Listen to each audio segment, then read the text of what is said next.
What's up, guys? Welcome into the Packers Total Access pregame show. My name is Clayton. You can check us out on packernet.com. Find me on Twitter at Packers_access. Joined alongside Tim live in Green Bay. Emilio is probably still asleep in his race car bed, I'm sure. He might hop on here in a minute. But it's a freaking sweet race car bed, though. Exactly. So, Tim, obviously, man, getting closer to kickoff. A lot of build up here. A couple live shots coming in from around the stadium. Everybody kind of getting geared up, man. This is going to be a fun one. Wayne Larrivee earlier today already tweeted out. This was, like I said, quite a time ago. This is probably an hour and a half ago. Getting started early here at Lambeau. As you can see, the parking lot's getting full. Everybody tailgating. I know you've been a part of that multiple times, probably countless times, I should say. But really cool to see everybody's pictures coming in. Cloud 6 of Jellyfish Brigade on Twitter. Pops and I just pulled up the Lamb. It's so cool to see father-son out there having a couple daddy sodas for breakfast and get ready for the game, man. You love to see it, but nothing like Lambeau in October in the fall, and how fitting that it's a cloudy, dreary, little rainy day up there in Titletown, man. I love it, man. Seems like a great day to run the ball. Let's go. That's what I'm saying, man. Although I'm telling you, I wouldn't be surprised if LaFleur does come out and surprise us a little bit with winging the thing around the yard. You know, Jordan, I want to see him perform in a rain game, you know, because the first thing that comes to mind for me, Tim, is obviously the San Francisco game. And listen, that was a downpour when they took the field on that final drive in San Fran out there in the playoffs. And he's got, you know, one of the big points of him coming out of college was his hand size, being able to grip the football when it's wet, when it's cold, that type of thing. So I wouldn't mind to see it raining and jump out to an early lead, but Jordan come out and maybe throw for $3 too. But I'm with you. You can't depend on that on first down and coming out of the gate, because if you do, you might dig yourself in a hole. And the reality is this is the third most explosive offense in the league with the Arizona Cardinals when you talk about explosive rates at 12.4% explosive rate. That's runs of 10 yards or more or passes of 20 yards or more. So I'm trying not to take the bait for passing, and I need you to keep reminding me, Clayton, we need to run the damn football. So I'm sure the chat will have no problem doing that. As we got Holmes in the chat, pound the damn rock. There's a reminder right there, Clay. And let's see here. Badger Trio, loyal listener, sent us this shot from Lambeau, my man out there early as the stadium's starting to file in. Pretty cool. Appreciate the picture there. Badger Trio, look like you got darn good seats today. Yeah, love that. Absolutely awesome. Packer side of the field. You got to love it. Yeah, definitely, man. Facing the G. And then, of course, Paul Calvisi, I hope I'm saying that correctly, covers the Arizona Cardinals, I believe. Arizona Cardinals team buses rolling into Lambeau Field as they pulled up there earlier today. Right on time to catch that L. Making good time, going nowhere. Now, Wes Hokowitz tweeted this gem out. Today's Packers game day program features quarterback Jordan Love. So maybe they're trying to tell us something, Tim, or maybe they're trying to send a little smoke screen and Jordan come out and throw 12 times and then run the ball 73, right? Here's a guy.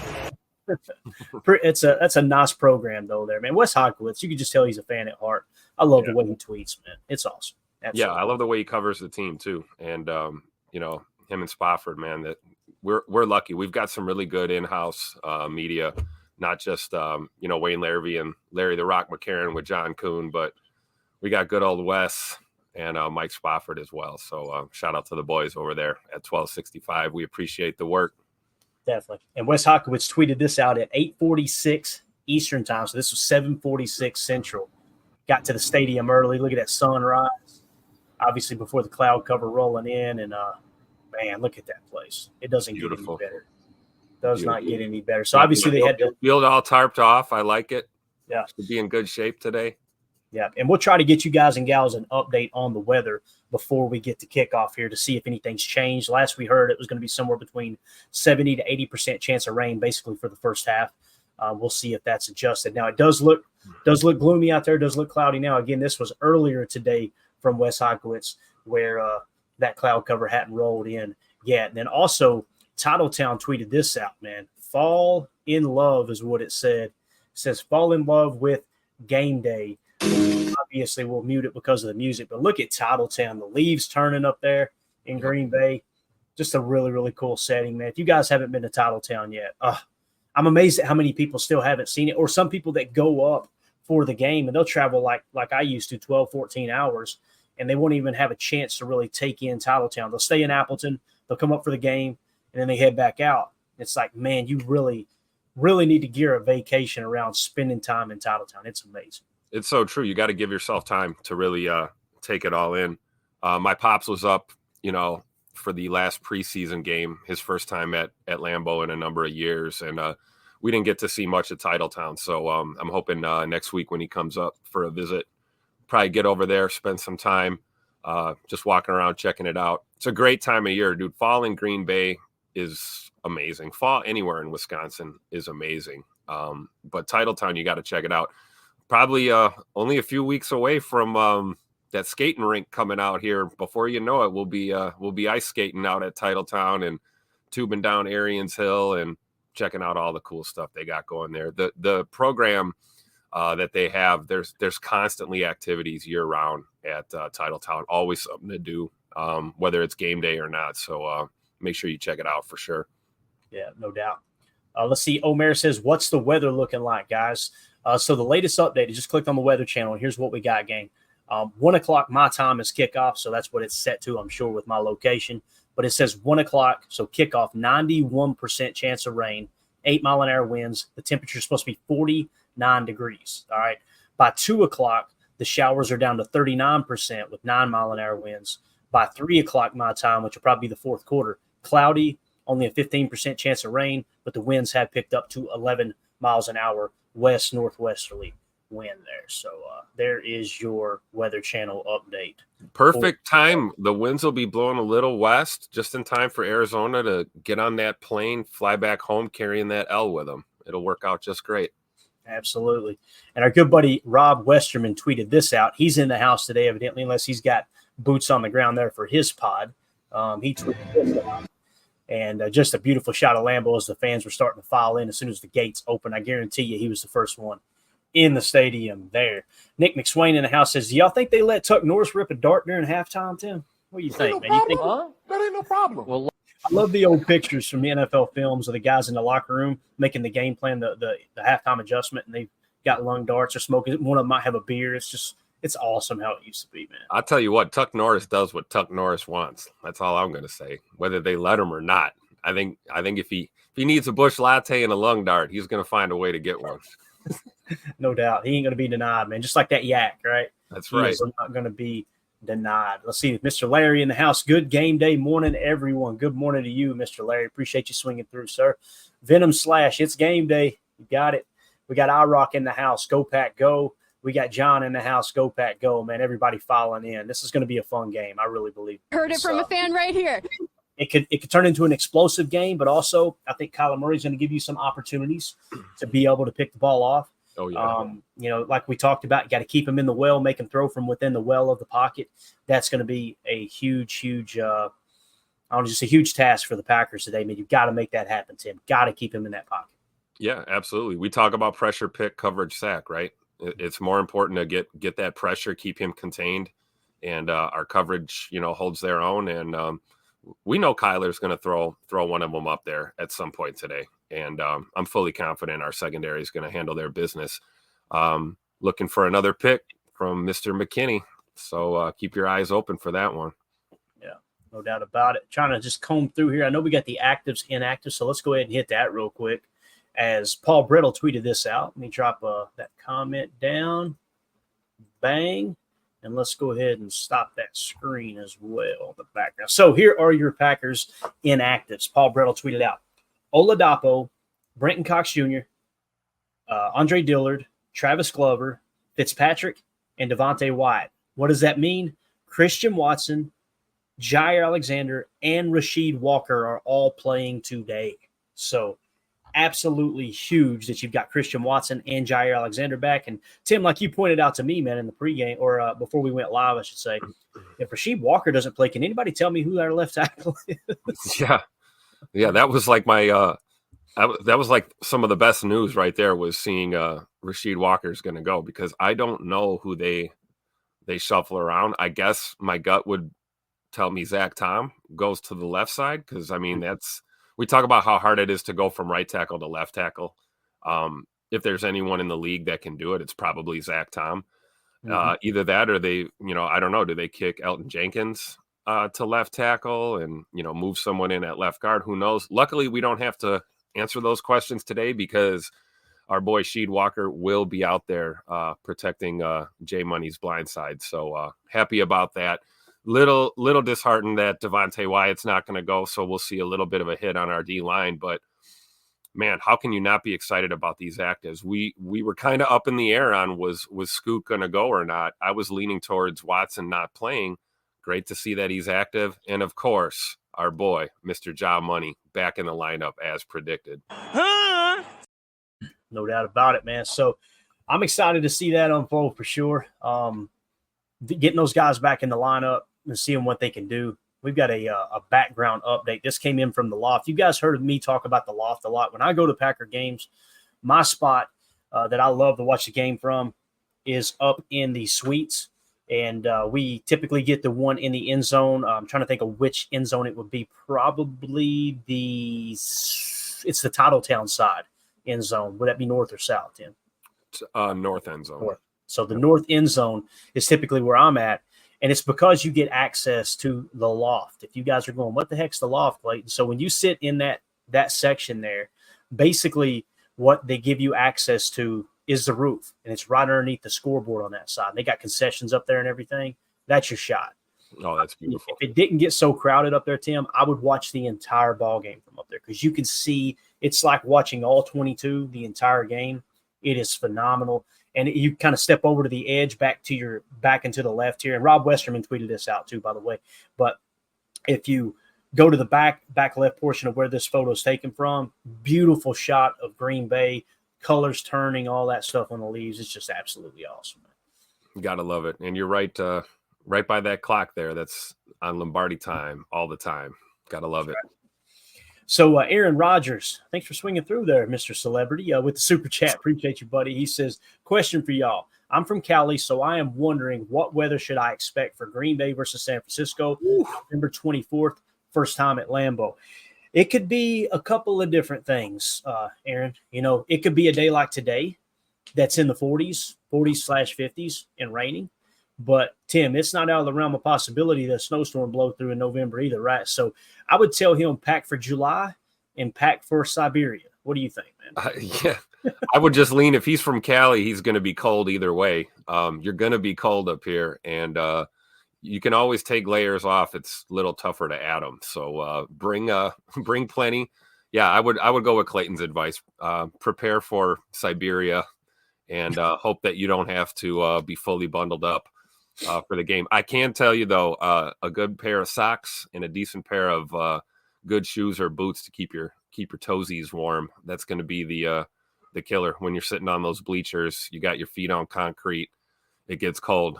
Toes will take you out of the game before anything else. So keep your feet warm, and obviously a good hat. But yeah, Clayton, you're absolutely right, man. We could it could be unseasonably warm in November around that time, or we could have 3 feet of snow on the ground. You never know. It's Wisconsin. If you don't like the weather, wait 5 minutes, it'll change. So be prepared for everything when you come up, for sure. Absolutely. Again, thank you for the super chat there, Aaron Rodgers. Appreciate you, sir. J. Cole says, Tim, how's the parking at Lambeau? I will be at the Niners game. And Aaron, bring a jacket and gloves, bro. It's a night game. It may start off good, but can get cold. But that depends on how many of those daddy sodas you've had too, Tim. Sometimes as the weather drops and the daddy sodas start flowing like the geese of Capistrano, all of a sudden you're not cold anymore. It's funny how that works out. But what do you think about the parking there at Lambeau? What advice do you have for Jay? So parking is if you don't have a parking pass, which you probably don't, you're not going to park in any of the Lambeau lots unless you're able to procure one, maybe from the internet vibes. You might be able to grab one from someone who's not attending the game. Otherwise, plenty of street parking in the neighborhoods surrounding Lambeau. If you're to the south, you'd be in the Ashwaubenon side. Lots of parking in the area, look up my old favorite, Castner Drive. You can always park on the street, walk right in to Lambeau. Otherwise, you can also park on the streets north of Lombardi Avenue, which is, north of the north end zone in the neighborhoods over there. And you can walk in there. There's also driveway parking. A lot of homeowners and people that live in the area, they will sell spots in their driveway. Some places as low as $20 to park. Yep, here you go. Home says you can park in someone's yard for $40. Usually the closer you get to Lambeau, the more pricey the parking may be. And also depending on how big the person's yard or driveway is, they may charge a premium if they only have a few spots. I would recommend getting there early, at least, 2.5, 3 hours before kickoff. Find yourself a good spot to park. And it's not too bad of a walk into Lambeau. But as far as parking in the lots, you would need a Lambeau Field parking pass for any of those. Definitely. And, my first time going to Green Bay, long time ago, obviously, but I parked in someone's yard. I thought it was an awesome experience. Now, listen, that was back in 2003, the first time I went to Lambeau. And we just happened to find someone. Hey, yeah, I think it was at the time it was $20, I believe. And we were really close to Lambeau. Of course, you're talking about 20 years ago. It's crazy how time flies. Yep. But parked there when we parked too. I'm not saying this is normal. This was our experience, and this is really what sold me on being a Packers fan back then. Was the guy said, "Yeah, man, park right here. Here, turn around so we can get you out in case you need to leave," type thing. Just really, really considerate rather than just stuffing us into this yard where we couldn't get our car out to the end. And also, he said, also during the game, we're going to be out here. They had a sofa and a chair in their front yard with a TV, so they were watching the game in the front yard, right next to Lambeau. And he said, when I say right next, it might have been 1 or 2 streets over. They could definitely hear the crowd noise in the PA. And He said, also, if we'll be here all day, we're going to be grilling and stuff. If you need to use the restroom, feel free to go in the house. The door will be unlocked. It was just like, what is this place? Was my reaction. It's just unbelievable. Now, things may have changed now, 20 years, obviously, but it was just a really cool experience. So the other thing, that vibe still exists, though. There's a lot of that mentality. The other thing I forgot to mention, I forgot who had that the question. Oh, Jay Cole here had the question about parking. The city of Green Bay has free bus shuttles on game days. There's different routes all throughout the city. So if you're from out of town and you're staying in a hotel, your hotel may offer shuttle service to Lambeau, or at least close to Lambeau. If not, the free shuttles are city buses. The game day routes are available online, so make sure you check that out. You can always hop on a bus. You can also go to your favorite local watering hole or adult beverage drinking establishment, and there are shuttle buses to games as well. So if you don't want to deal with the parking, you can definitely get on a free shuttle, which is probably a good idea if you're doing a little bit of drinking. Let someone else do the driving. No doubt. Now, when I go to games now, it's a planned event. It really is. We try to go up once a year. We didn't make it last year, but we stay at the Lodge Kohler. And listen, it's pricey. I get it. I understand that not everyone can afford to do that. And that's like you see a lot of families, Tim, they'll take cruise vacations. They'll take vacations to the Bahamas. They'll go to Hawaii. Yeah. That's my choice of a vacation. December, Lambeau Field. And we stay at the Lodge Kohler, and literally we always plan out ahead where we can get a Lambeau view room. So we're just staring at Lambeau Field. And during that time, too, it's really cool because they have the Christmas cartoons playing on the side of the facade. We always make sure we got a view of that. So ain't nothing better than getting in after hanging out all day in and around Lambeau Field and then coming in, because we typically make it a 7-day stay, and we'll go just hang out by the window, have coffee. It's colder than a well digger's rear end outside, and we're sitting there watching the Christmas cartoons on the facade of Lambeau. It's just absolutely That's awesome. A great plan, and then you don't have to worry about Ubering or driving anywhere. You're already in the heart of the action. I mean, it makes that little bit more of an investment in the nicer hotel room there. It makes it worth it because you're basically right in the middle of everything, and there's not a bad spot over there near Titletown too. So that's awesome, man. Yeah, really, and there's other hotels that are cheaper than the Lodge Kohler that are within walking distance too, like. When we flew into town last year, we only had the Lodge Kohler for 3 nights. So before that, we stayed at some kind of suites hotel. That was Spring Hill. Spring Hill. That was it. Yeah. Really nice place, man. Really cool. And it was within walking distance, even though it was cold outside. I really enjoyed the walk over.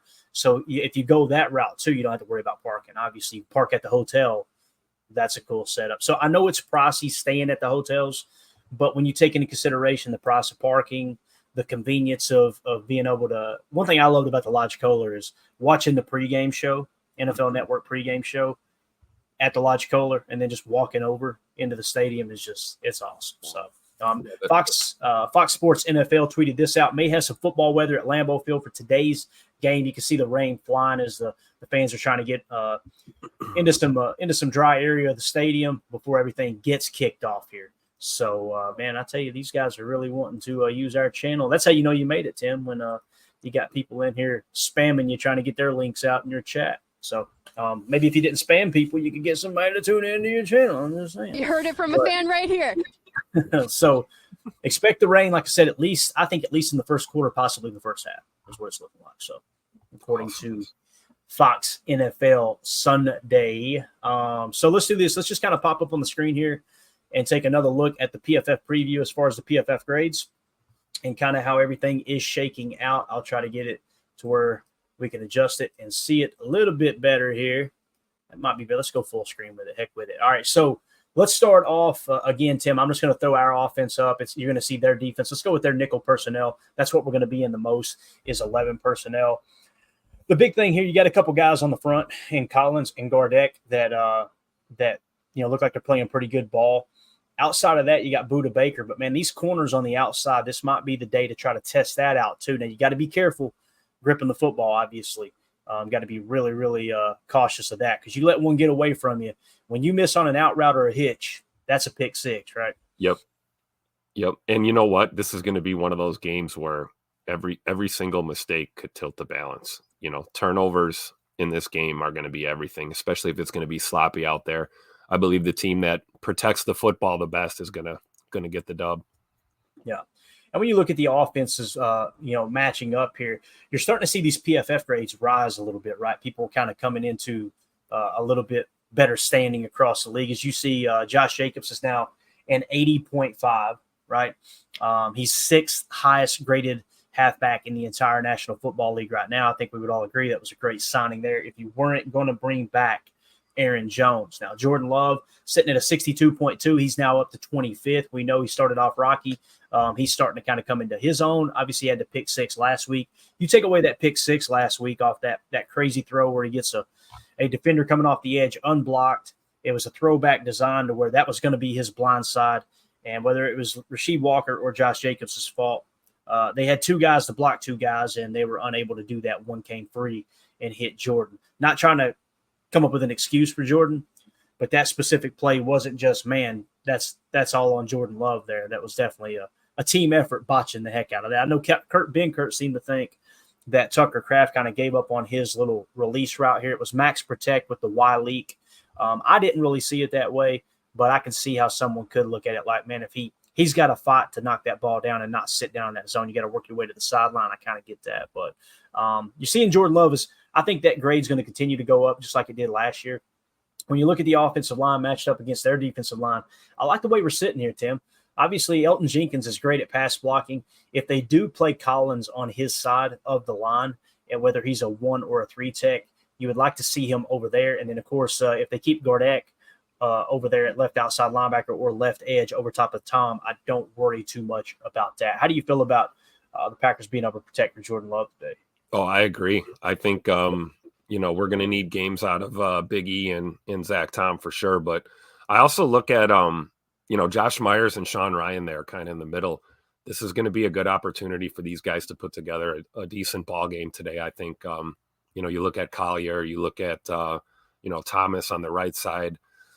Collins is going to be a concern, but I don't see a scenario where we have difficulty giving Jordan time to get rid of the football today, especially if we commit to running the ball too early and often. So I think we're set up with this whole line. I'm glad Rasheed Walker is going to go today, and I don't think it's more than we can handle. I'm certainly, like you said, I'm not worried about Zach Tom dealing with Gardeck over there at all. And I think actually, Collins against Jenkins there on the left side will be a matchup to keep your eye on for sure. Yeah, definitely. Ballroom Blitz with the super chat. Thank you so much, buddy. We appreciate you. I think this might be Ryan Schlip's burner account, Actually, we'll see. I don't know. It says, Ryan Schlip will have a chat on Substack during the game. You don't need to pay for now. It is free for now. That's awesome, guys. So go jump on that. That's a good way to kind of chat here. How about that? Good way to kind of chat there during the game. Ryan Schlip, Pack Daddy here from Packernet Podcast. So make sure you check that out. And Ballroom Blitz, thank you so much for that dono there, bud. We really appreciate you, man. That's very generous of you. So, the other thing, too, we'll have our post-game show link up as soon as we end this. I try to get it created so you can hop in there and chat a little bit, too. But like I say, if Ryan's doing a live stream on Packernet's YouTube channel, that's the place to be. If he's not live streaming there, make sure you check out that Substack, as it seems like it is free at the moment. So, Ballroom Blitz, thank you so much, buddy. We appreciate you supporting. Also in the chat here, Holmes MD1 says Telford would play for Sheed. I could see that. I kind of feel like Andre Dillard is the backup tackle for Sheed, but obviously Andre Dillard is inactive today, I believe, if I remember correctly. So maybe Telford has passed him up at the backup left tackle spot. That could be the case. J. Cole says, Tim, how was the parking at Lambeau? We already hit that one, didn't we? Yeah, we got that one. Sorry about that. Blake B says the bar Holmgren Way is a good parking spot if you want to bar hop beforehand instead of outdoor tailgate. And that's a great idea there too, Blake. Just kind of hit all the spots on your way over to what's it called? Armed Forces Drive. Is that right, Tim? Yeah, right along. Basically, it's between Armed Forces Drive and Mike McCarthy Way on Holmgren Way there.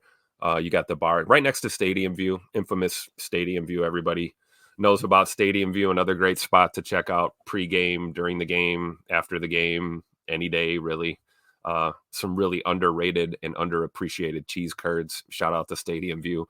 But the bar is a good spot too, directly south of Stadium View. Huge parking lot too. I don't know how they do their game day parking or what the scenario is, but I'm willing to believe if you got there early enough, hopped in for some Bloody Marys and some little breakfast cheese curds, you could probably get in and get you a parking spot over there too, and all within walking distance for sure of Lambeau. Definitely. All right, so if we go to our base set, Tim, and we talked about how the Arizona Cardinals, they are kind of struggling to cover 12 personnel there. That was one of their worst EPA allowed as far as on the defensive side of the ball. So when we go to 12 personnel, obviously Ben Sims is going to step in there for Luke Musgrave, who's now on the IR. We also elevated Beck, the fullback. The more I thought about it, Tim, I know we were talking 21 personnel. When I woke up this morning, grabbed a cup of coffee, I was like, they'll probably play him at the wing rather than in the backfield. You remember like Josiah DeGuara, we were always talking about how that's the fullback. And we tried it early on in his tenure, and then they just finally gave up on it and just started playing him kind of as the wing and as the U there. Yeah. I could see that being the same thing with the fullback who was activated. But in a perfect world, you don't even have to march him out on the field, right? You want Sims and Kraft out there. So if you go 12 personnel, Sims is right now currently at a 51.2. When you go to their base look now, their interior defensive linemen with Collier, Lopez, and Nichols, 45, 55, 45. I mean, really, really bad grades across the board there defensively. Their edge defender is pretty solid, with Collins being the 17th highest graded edge defender at 78. And then, of course, Gardeck, like we talked about, a 69.3. Inside linebackers, nothing to write home about either, man. As you see here, Kazir Watt having a bad year, 41.2. That looks to be his career low. You can look at that two different ways, though. When someone's having a career low year, it's like, okay, they're due to break out of that. But at the same time, you can't deny the fact that momentum goes both ways. If you're struggling like that, it could be setting up to continue to struggle, I guess you could say.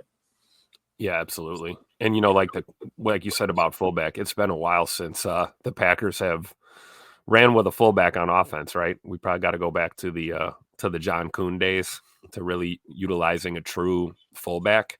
So I agree. I think, having one in the lineup doesn't necessarily mean he's going to be back there. I don't think we're going to run, I formation or anything crazy like that. I would look for him kind of like you said, maybe playing attached or used in a little bit different way. It does make Arizona's game planning a little interesting, though, because they see what we see too, right? They know we activated a fullback. This could be smoke and mirrors too. Like you said, Clayton, maybe the weather's saying we should run, the metrics are saying we should run, and good old Tupac LaFleur is back there like, man, we're going to air this ball out today. Let's see what happens. Absolutely, man.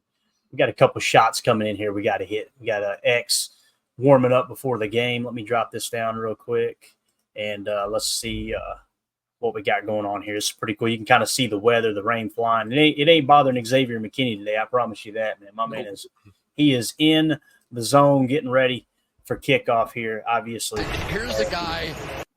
As the Packers and the Cardinals get closer to kickoff, we're now sitting at 11:04 Central Time, so less than an hour from kickoff. We got our inactives in. We'll continue to hit on the PFF preview, but Xavier McKinney, man, doing things that I'm getting to the point. Every week I get closer to seeing no other safety has ever done in Green Bay. And that's wild to think about when you think of Charles Woodson coming through and the epic run he had. Obviously a first ballot Hall of Famer, and rightfully so. Xavier McKinney got a long way to go before he's going to be a first ballot Hall of Famer. But the season he's putting together, man, this is historic. If he gets another interception today, Tim, I'm just going to stop harnessing it and turn the whole hype train loose from my perspective. And, you mentioned Charles Woodson. I mean, it's a guy that I kind of compared X to as far as his influence on this defense. And, Woody's out there publicly talking about X, he's saying a lot of the same things. So, hey, if you see it, you got to say it. And if you got a first ballot Hall of Famer, praising your game, a guy who played kind of the same position, maybe a slightly differently in a different way, but he recognizes the game. I think we see it as well.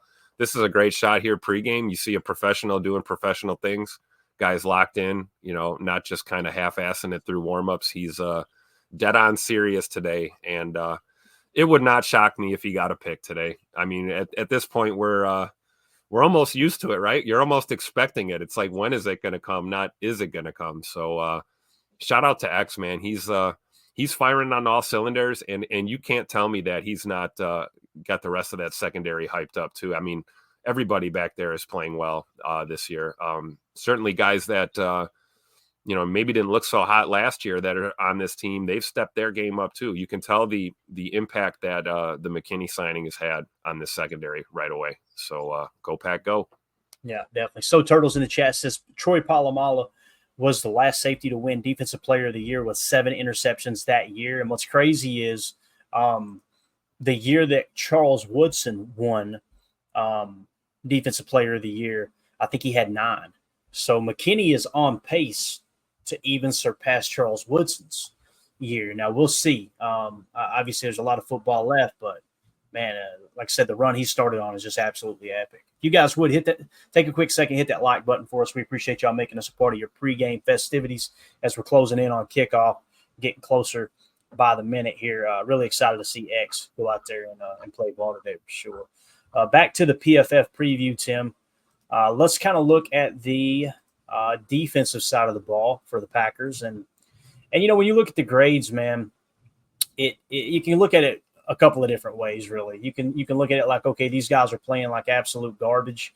But you can also look at it like, hey, look, they're learning a new defense. They're trying to get that under their belt, all those things that we talk about. When we go to the base package, which they're going to be in 12 personnel quite a bit, they love running 12 personnel, between 12, 13, and 21 personnel, which is basically going to trigger our base 4-3, in which you see right here on the screen.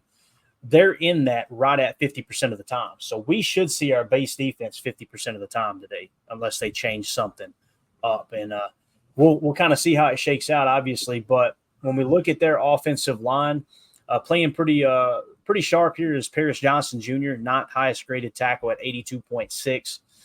Then you've got at left guard Brown, 61.9. Froholt playing pretty high level football there at the center position at 73.3. Then you got Cologne, 48.1 at right guard. That's probably going to be the weak link. And then you got Beecham at right tackle, 63.7. So at tight end, you got Trey McBride. He's the 7th highest graded tight end in the league right now at a 72.9. He pretty much does everything pretty well. Run blocking grades a 62.9, not bad for a tight end. Receiving grade 73.0. You see he's starting to creep up on his career high. Only been in the league for 3 years now. This is his 3rd year, but in 2023, last year, he was a 76.3 overall grade on the year. Now, when you look at their other tight end, Higgins, pretty solid too, man. Offensive grade 64.5, receiving grade 64.9, run blocking grade of 60.9 there. Kyler Murray, we talked about, man, he's the 5th highest graded quarterback in the league right now at 81.9. His passer grade is a 78.0. That's sixth best in the league. He's the fourth best quarterback when it comes to running grade, according to PFF, at a 75.6. Playing pretty good ball there for Kyler Murray. Then you've got our boy James Conner having another solid year. Last year, he was at 89.2, fourth highest graded running back in the league. This year, he's 15th at 76.8. We could turn on the tape for him if you want to and see a couple clips, but man, he just plays good, fundamentally sound football. Running grade 76.3, not horrible in the passing game, at a 63.8 receiving grade. So you got to watch out for James Conner today as well. Now, when it comes to our front four in this 4-3, Preston Smith 66.7. You got TJ Slayton, a 48.9 currently. This is according to PFF. It isn't everything, guys. It's just another metric we can use. Kenny Clark, 54.8. Rashawn Gary, 58.9. What you see across that defensive front is things that PFF is not picking up. And that's how they're scheming this defensive line to play currently. They're not just pinning their ears back and going. So there may be times it looks like, oh, nope, he didn't win that rush. When they're really sliding side to side, you could tell they're kind of running run stunts. And they're also looking to take throwing lanes away as well as the scrambling ability of the quarterback. So you can't put all your stock in that PFF grade. We've talked about it. When we show it on tape, you can kind of see what we're talking about with the TE stunts, the ET stunts, some of the scrapes, what you're looking to do with that defensive line. Like notice Cooper's a 72.1 now, right, at linebacker, and they've got him listed as the Sam here. One of the reasons why he's graded so high is that pass rush grade, right? I'm sure it's through the roof. Look at this, 90.6. Yep. Well, when you look at the pass rush, think about that play last week where he hit home with the scrape. When you look at that scrape, what did he do that was so phenomenal outside of his ability to break on the quarterback really, really fast? You basically had the tackle and the end force double teams on them as they rushed horizontally to slide that whole offensive line to Matt Stafford's left so Edgerrin Cooper could be a free rusher. That's what I mean by you've got to understand what you're looking at with the grades, and you couple that with the tape.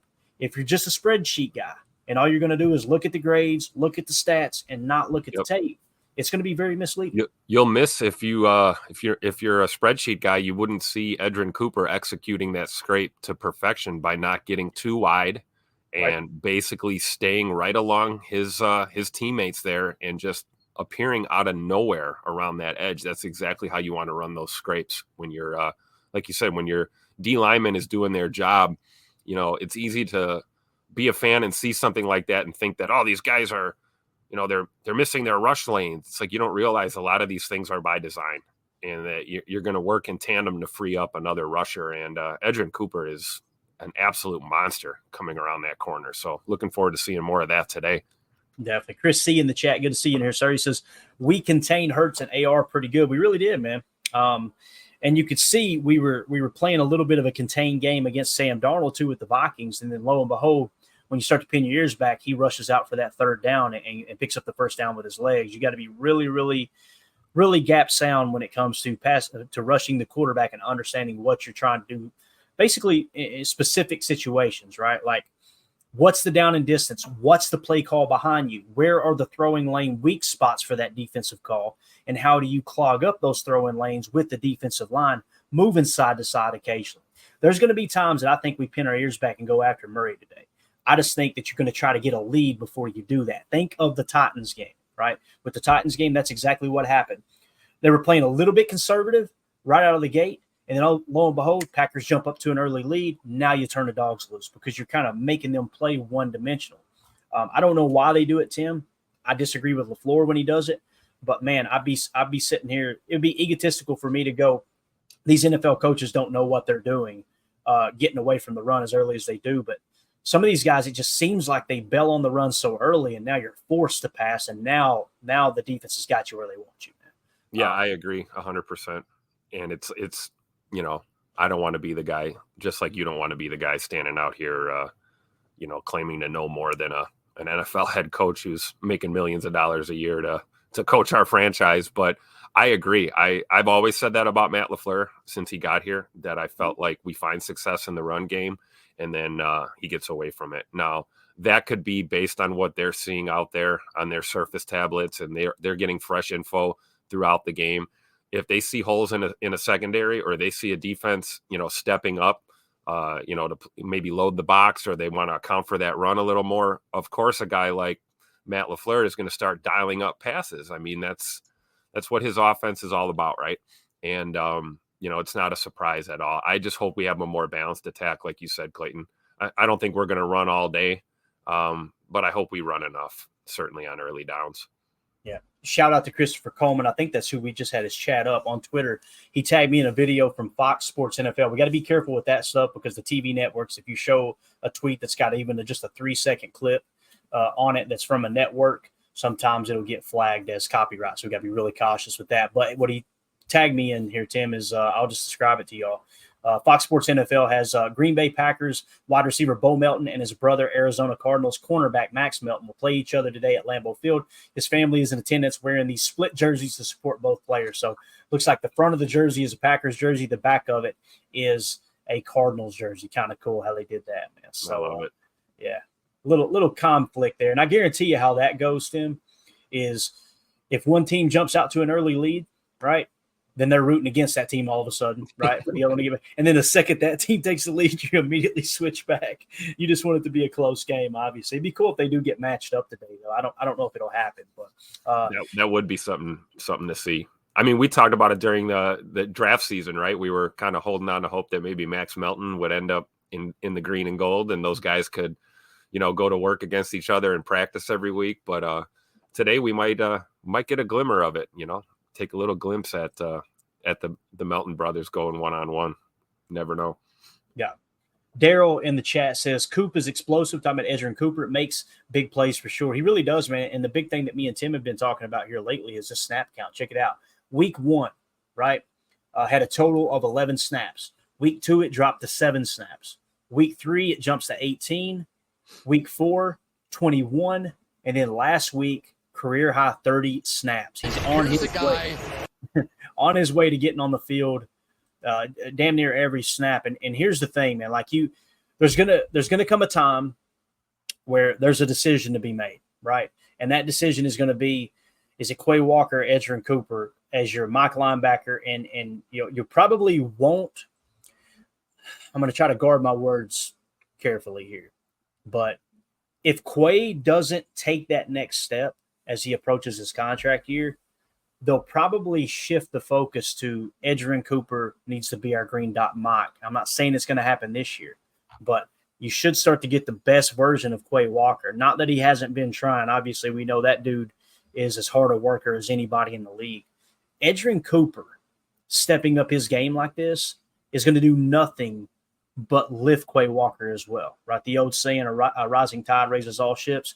Like that's what you're going to see with that. Either Quay is going to raise to that level as well, and you're going to have a great linebacker tandem, or we're going to see that, all right, maybe Quay isn't the guy moving forward. But Edgerrin Cooper definitely earning more snaps. Tim, do you think he gets more than 30 snaps today, or do you think might be right around the same there with the 30? I think he's going to get more. I really do. That's what my gut's telling me. I mean, what we've seen with him is, yeah, he's a little raw. He's a rookie. But Edgerrin Cooper has just, I mean, if you look up linebacker in the dictionary, I mean, this guy's picture should be there. I mean, he's a natural at the position. We talked about his FBI.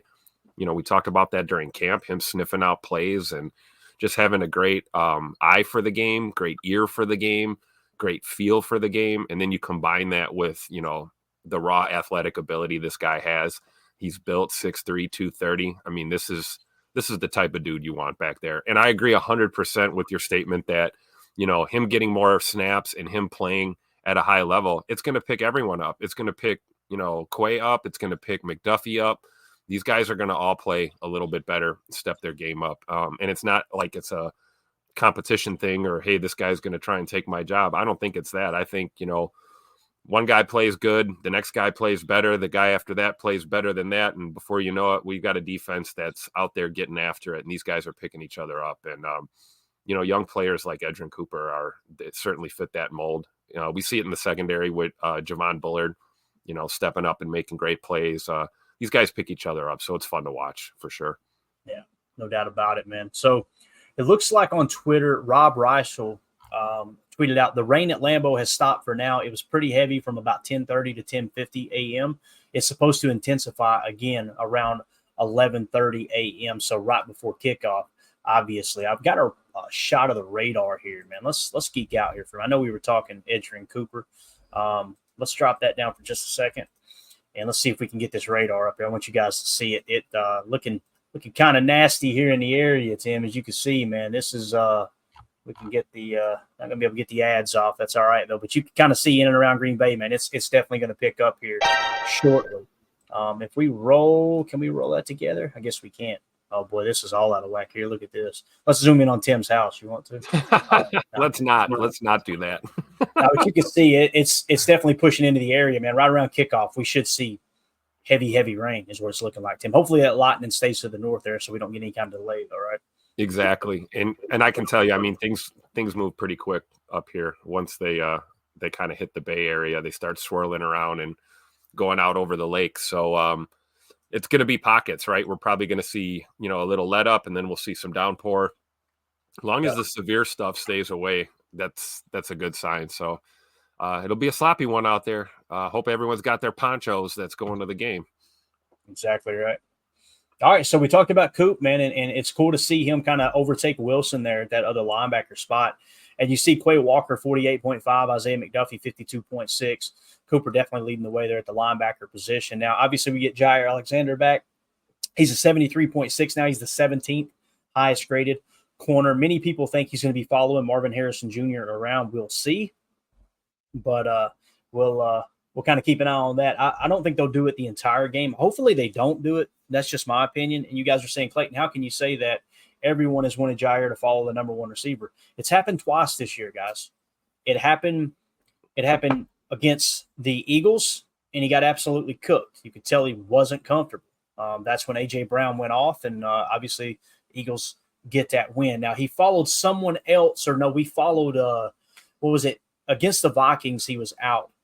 And we had we had bracket coverage on Justin Jefferson in that game, right? We did, and we saw some one-on-one with Keyshawn in that game. I'm trying to think. I feel like there was another game that we played where Jair followed the number one receiver.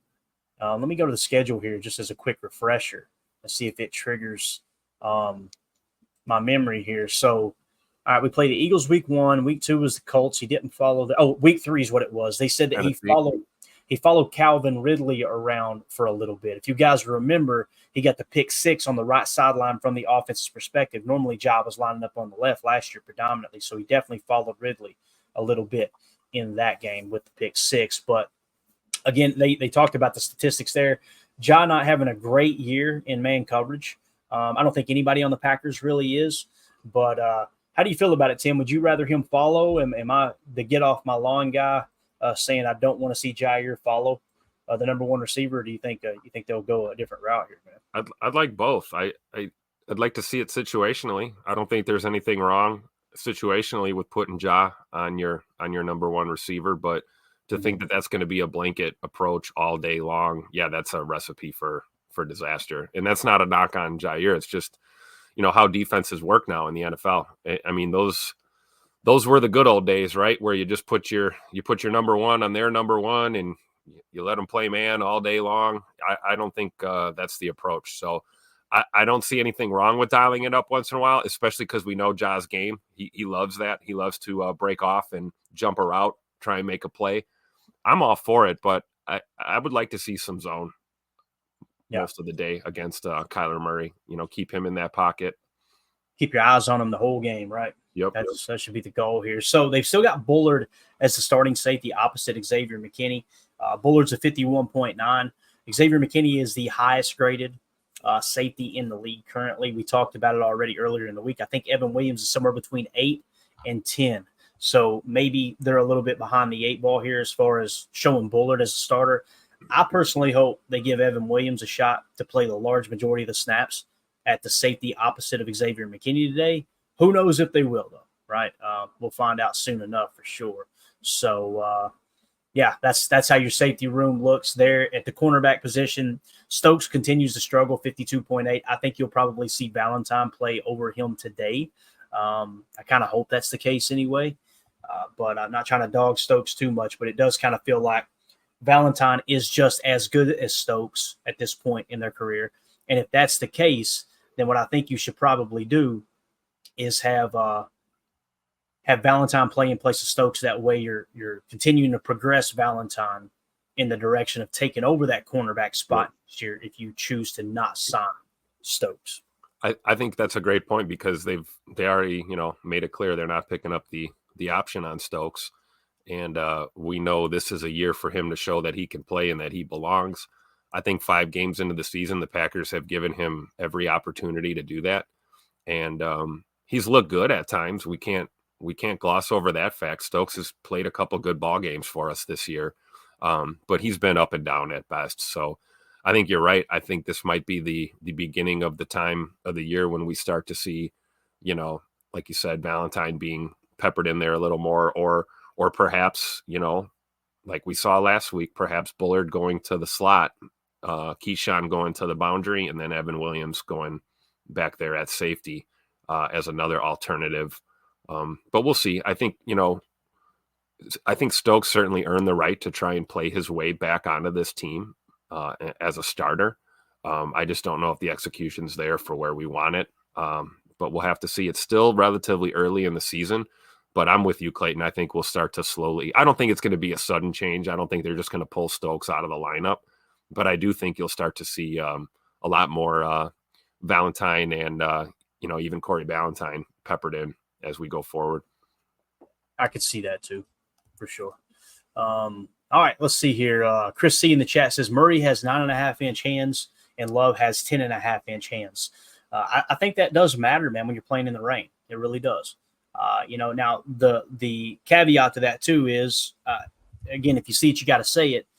The only game I can really recall where there was significant rainfall with Jordan Love at quarterback for the Packers was that 49ers game. And listen, it came a downpour on that final drive for Jordan Love and the Packers offense. Now, is that a good depiction of how he's going to play with a wet ball? I don't know, because again, I don't care what your hand size is. If it's raining that hard, Tim, it's going to affect the way you throw the football and your decision making too. That's the thing people don't take into consideration is like, well, that ball spiraled there. It didn't have any effect on him throwing the football. That could be the case, but mentally, you think those guys aren't thinking about that when they take that snap and they're trying to go through read 1, 2, or looking high, low, or whatever the process may be for them, or a read option. You think in the back of their mind, there's not a slight thought of how wet's this ball? Let me get a good grip, right? Yeah. Those are things we don't think about because we're sitting at home eating Cheetos on the couch. Like, what the hell is his problem? Why can't he throw that ball in the rain? Or even the other end of the spectrum. Is this receiver going to hang on to this dart that I'm throwing, as hard as I can? I'm spinning it. Elements be damned. Is it gonna stick in his hands when I throw him that quick out? Those are things that go through your mind regardless of, the hand size. I see Chris C has this up in the chat. Yeah, we know, Jay Love is slightly bigger hands over that football than Kyler Murray. I still think it's going to be an issue for both of them when it comes to passing in the elements. And you just got to kind of take it as it comes, one play at a time. Weather changes, things change. We could definitely see this could be a game with, the rain kind of stopping and starting periodically throughout the game. You could see guys picking their spots, the minute we get some, rain clouds moving out of the area. Maybe it's not raining as much. Now's the time to start throwing it. Maybe when the rain comes down again, we lean on the run a little bit. You're going to see the game plan kind of evolve throughout this game today, I believe. Yeah, I think so too. Fred McFarlane in the chat said, anyone know when Marshawn Lloyd is due to return? Oh, man. Trying to think, when did he go out? Did he go out after week 1, Tim? Am I thinking right, man? I think it was 2. Was it 2? So 4-week IR, right? Yeah, so 1, 2. After this week. He should be back. He'd be available for the Texans game. Yeah, he definitely was. He was definitely already on IR for the Titans game. I do know that. So 1, 2, 3, 4. Yeah, he should be back next week regardless. So there you go. I'm excited to see him too, man. I know LaFleur thought really highly of him, kept referring to him as a little rocket in the backfield, right? Just got that quick burst that sometimes we don't talk enough about, for sure. But yeah, hopefully it's next week. That's what I would imagine, Fred, unless he has a setback, right? 2-0 for this in the chat says Malik Willis didn't throw an easy touchdown because Myers threw up on the ball. Weather matters. That Josh Myers tweet, man. The fact that I happened to be not looking at the chart and staring at the screen when it happened, I went, wait a minute. So I videoed it and tweeted it out. That thing ran. Oh, my God. It was in Sports Illustrated article and everything. Like, I just happened to look down and go, did he really just puke? Did I just see that? Hey, shout out to Malik Willis for just taking the snap and not just like putting his hands up and we got a live ball on the ground because it had puke all over it. And he comes over to the sideline and Matt LaFleur says, "Why didn't you throw that pass on third down?" He went, "Josh threw up on the ball." Matt looks at him like, "Oh, okay, yeah, I would." Yeah. And then Malik looked over at the equipment guy and was like, "Hey, you got any of them gloves over there?" Exactly, man. All right, let's see here. As far as on offense, one thing I wanted to point out, we've talked about Kyler Murray, we've talked about James Conner. Dortch, this is the guy right here that is going to be their motion guy. You notice he's only 5'7", 175 pounds. When I watched the tape and I watched every snap of their last two games, the thing you notice about Greg Dortch, a lot of pre-snap motion, and they will throw him back there in a pony package. Okay, so they'll orbit motion him. They'll do things like that with him. It's not that he's like this outstanding wide receiver, but he's kind of their trick pony. He's the dude moving all over the place. Most of the time, Marvin Harrison Sr. or Jr., Marvin Harrison Sr. is too old to play. Well, he might not be too old to play, but they've got him lined up in the Z here on PFF. He actually has been playing X the majority of the time, all right? So that's opposite the tight end on the line of scrimmage. He's kind of that boundary guy.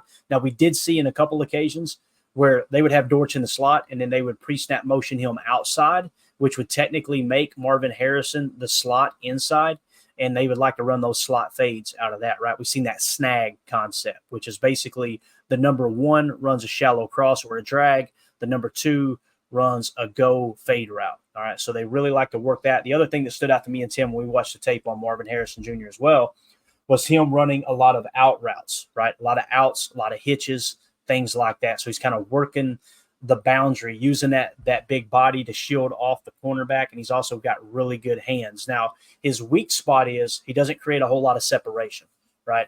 I want to say he was close to the bottom of the league in yards of separation on routes, the routes that he's running. So take that for what it is. That could mean, just like we said earlier, that could mean he's not good at that. That could also mean he's due to break out. Yeah, so I was just going to say, it could mean he's a rookie who's, transitioning from college defenses to NFL defenses. So you're probably not seeing the same degree of separation you saw with him at the Ohio State, right? Yeah, definitely. It looks like Chris C. said Bo Melton is one of the captains today. That's awesome. Let's go. Get busy, Bo. Let's go.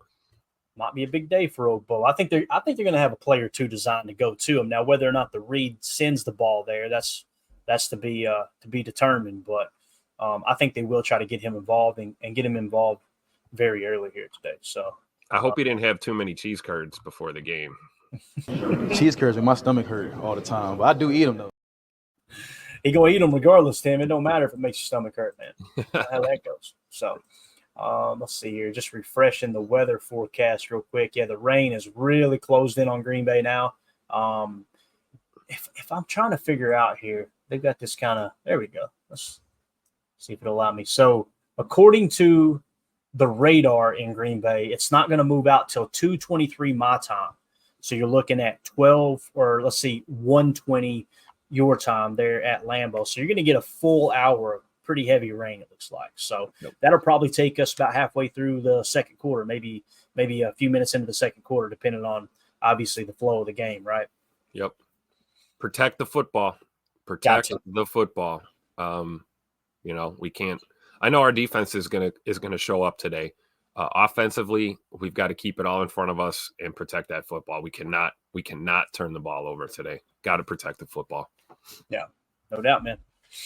All right. Anything else, Tim, as we're closing in on an hour here, man? I know we got before kickoff, we're just 27, roughly, I don't know, 30 minutes away from kickoff here.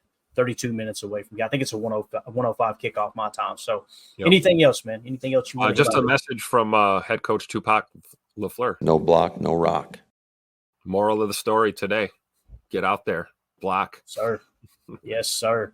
Packers. This came in from Zach Cruz on Twitter. Said the Packers made linebacker Quay Walker a captain today. This is a huge game for him, facing a tackle breaking running back, super athletic and elusive quarterback. Walker needs to play his best game of the season. So Quay is a captain. It looks like those captains are, like we said, wide receiver Bo Melton, linebacker Quay Walker, and offensive lineman Zach Tom. Those are your captains today. So guys, ball out. Matt I love Schneider. that. I love what that says about our team, right? They give Quay the captain seat today.